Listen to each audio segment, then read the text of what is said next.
So first, in number 10, let's start off with Rogue Galaxy. It is one of the best JRPG or even RPG games on the PS2 era. So this game is mostly an action RPG that blends sci-fi and fantasy, taking players on a galaxy-spanning adventure as young protagonists, just a rogue. Set in a vibrant anime-style universe, the game offers real-time combat, allowing players to switch between characters and use a variety of melee and range attacks. Each planet has unique enemies, quests, and secrets to discover, and players can customize characters with a skill system called the Revelation Flow, unlocking new abilities and gear. The game is known for its strong storytelling, engaging characters, and a mix of exploration and platforming. It also features inventive gameplay elements like a weapon synthesis system and a factory building minigame, adding depth to its progression and replayability. And I kid you not, you will have a ton of fun playing this game. Like it? It's my landmark invention, a barrier system using time-space energy. For racing fans, I got you. Midnight Club 3 Dub Edition. It is widely regarded as one of the best racing games of the PS2 era because of its blend of fast-paced street racing, deep customization, and open-world exploration.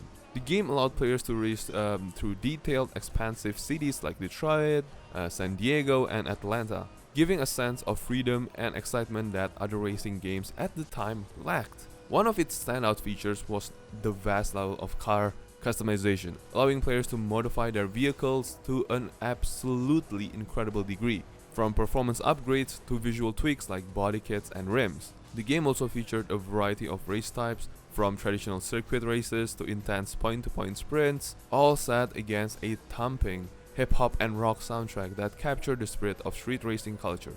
Additionally, the aggressive AI and the challenge of unlocking new cars, races, and features kept players hooked. Its blend of arcade-style racing with an open-world environment, high-speed action, and deep customization helped Midnight Club 3 a standout, one of the most memorable and fun racing experience on the PS2. And if you do play this game, it will not waste your time. And hopefully they will make a remake of this game. Well, a man can dream. People, stop laughing at your car, fool.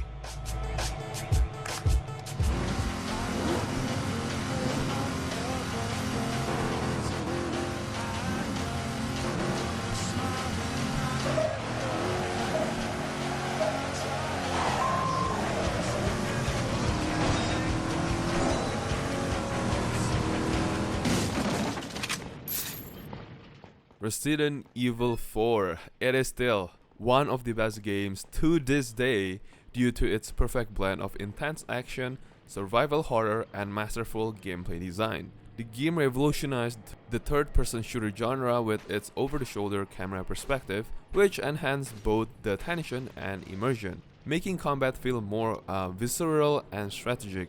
The story follows Leon S. Kennedy on a mission to rescue the US President's daughter, navigating through villages, forests, and castles while facing off against terrifying enemies infected by Las Plagas parasite. The gameplay is tight-paced, offering a mix of gunplay, exploration, puzzle solving, and moments of pure terror. Its meticulously crafted level design, memorable boss battles, and iconic moments like the chainsaw-wielding enemies have kept it a beloved classic on the PS2. The game's balance of action and horror alongside its replayability, upgrades, and unlockable content ensures it remains a standout in the Resident Evil series and in gaming history as well as a whole. And as you can see, that is why they remake this amazing game.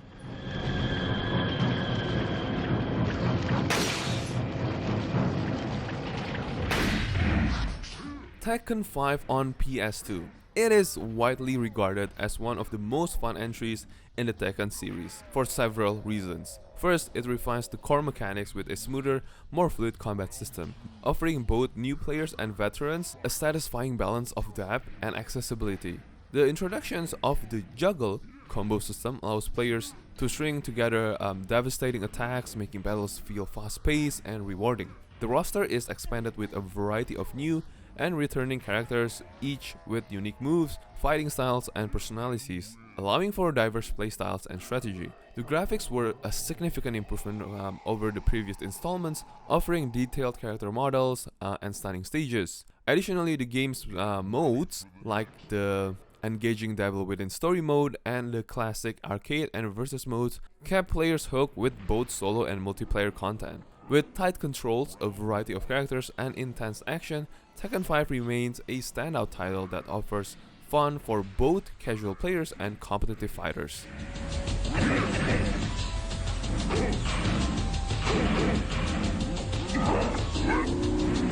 God of War. God of War on PS2 is an action-adventure game that follows the brutal journey of Kratos. It's not the same as the emotional storytelling on the PS4. So Kratos is a Spartan warrior seeking revenge against Ares, the Greek god of war. Set in a world inspired by Greek mythology, Kratos must battle monsters, solve puzzles, and navigate deadly traps as he tries to rid himself of the nightmares and guilt tied to his past. Gameplay combines fluid, combo-driven combat with a variety of weapons and magic attacks, including Kratos' iconic Blades of Chaos. Now, as far as I remember, we don't really get the Blades of Chaos on the God of War on PS4. I mean, in the earlier stages of the game. So, this game is known for its intense boss fights, intricate level design, and cinematic storytelling.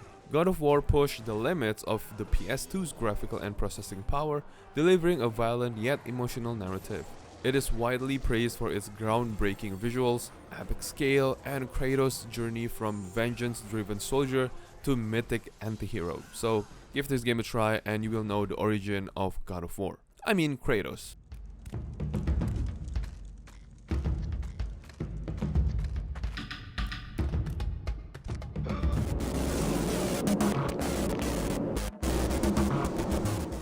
Persona 3 Fest. Now this is a classic.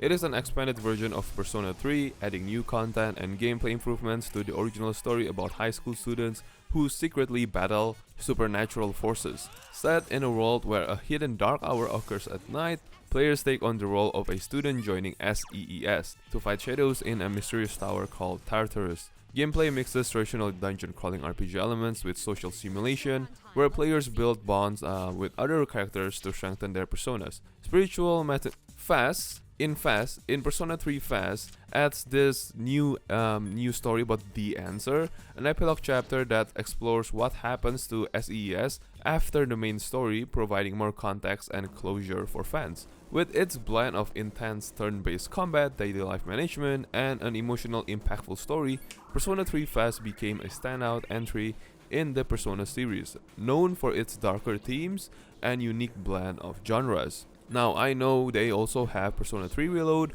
but I have to force you to play this game first and then Persona 3 Reload, because there's quite a bit of things that doesn't go to Persona 3 Reload, so give this game a try, because Persona 3 Reload and Persona 3 Fast is not the same, and gameplay wise. Hurry!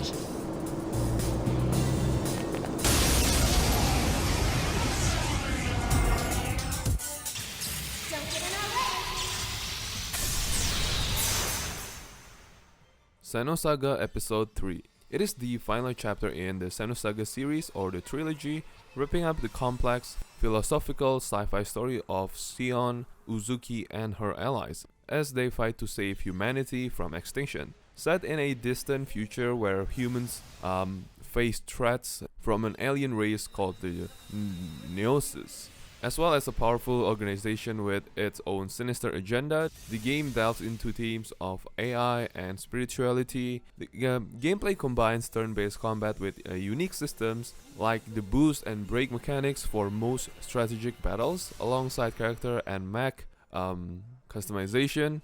Episode 3 also refines exploration and storytelling with more cinematic cutscenes and an improved UI, balancing a faster, more engaging experience. Known for its ambitious narrative, the game concludes one of the most intricate, thought-provoking JRPG stories, making it a cult classic for fans of philosophical and narrative heavy games. So if you do like a very hardcore storytelling, I think this is for you.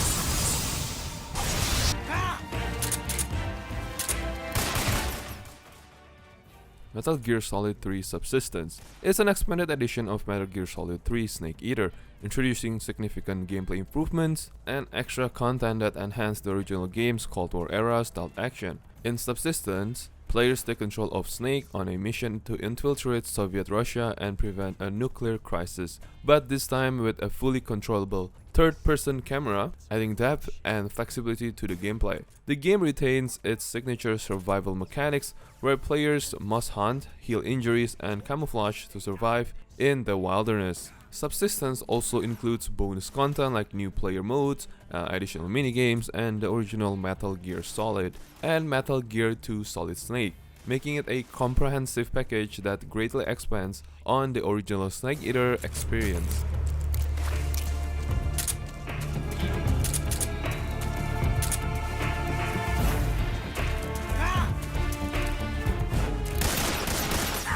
How'd that one taste?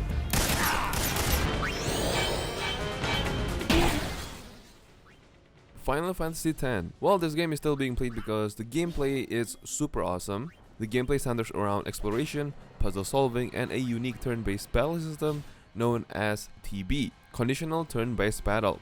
Unlike previous games in the series, CTB let players plan moves without the pressure of a time-active battle system, allowing for swapping between party members mid-battle. Each character has distinct abilities like Tidus' agility, Lulu's powerful black magic, and Auron's strength that suit them against specific enemy types. The game also features the Sphere Grid, a customizable leveling system where players unlock stats and abilities by moving characters along a unique path. It's kind of similar to the license board in Final Fantasy XII, but it's a bit more restricted if you understand what I mean. Additionally, Final Fantasy X offers minigames like the iconic underwater sport blitzball, which adds a fun time to the game. You know, it's Final Fantasy, you always have this serious tone, but have a lot of minigames to enjoy and reminding you that this is just a game and you need to have fun in a game. And also, the story in this game is phenomenal. It will get you emotional because, oh my god. And continuing to the Final Fantasy X-2, that game, the story is also amazing. The gameplay is even more enhanced. So yeah, please give this game a try. I know it will not waste your time. And even though this is a PlayStation 2, this game is also on Steam. So it's really easy to access. So give this game a try. This is terrible.